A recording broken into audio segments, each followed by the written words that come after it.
దేశ సార్వత్రిక ఎన్నికల్లో నరేంద్ర మోడీ నేతృత్వంలోని నేషనల్ డెమోక్రటిక్ అలయన్స్ మరొకసారి విజయం సాధించింది. అయితే ఎన్డీఏ కూటమిని గద్దెదించాలనే లక్ష్యంతో ఏర్పాటైన ఇండియా కూటమి బీజేపీకి మెజార్టీ స్థానాలు రాకుండా అడ్డుకుంది. అలాగే సొంతంగా బీజేపీని మ్యాజిక్ ఫిగర్ దాటకుండా నిలువరించిన అధికారం చేపట్టకుండా మాత్రం ఆపలేకపోయారు. ఎన్డీఏ మిత్రులతో కలిసి కేంద్రంలో అధికారాన్ని ఏర్పాటు చేసేందుకు నరేంద్ర మోడీ నేతృత్వంలోని బీజేపీ వేగంగా పావులు కదిపింది. తాజాగా ఎన్డీఏ పార్లమెంటరీ పార్టీ సమావేశం జరిగింది.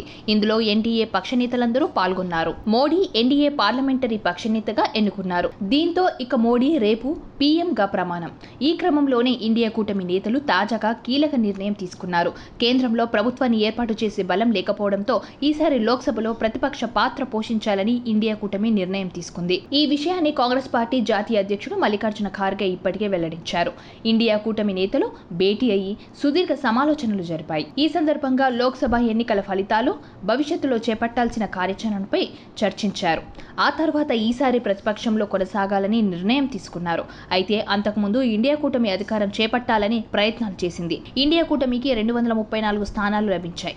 ఇతరులు 17 చోట్ల గెలిచారు.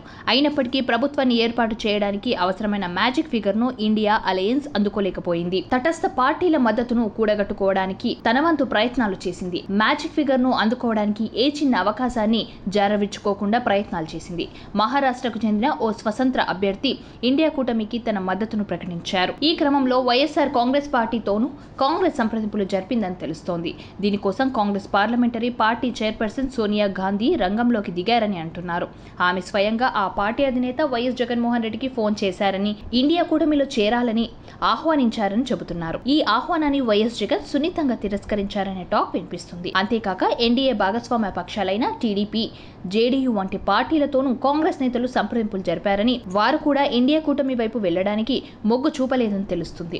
ఇక అన్ని దారులు మూసుకుపోవడంతో మరోసారి ప్రతిపక్ష పాత్రకి కాంగ్రెస్ పరిమితమవుతుంది. అయితే గత 2 ఎన్నికలకి భిన్నంగా ఈసారి ఆ పార్టీ ప్రధాన ప్రతిపక్ష హోదా అందుకుంది. దీంతో రాహుల్ గాంధీని కాంగ్రెస్ లోక్సభ పక్షనేతగా ఎన్నుకోనున్నట్టు తెలుస్తుంది. సబ్స్క్రైబ్ చేయండి. Please like, share and subscribe to top Telugu TV. Top Telugu TV.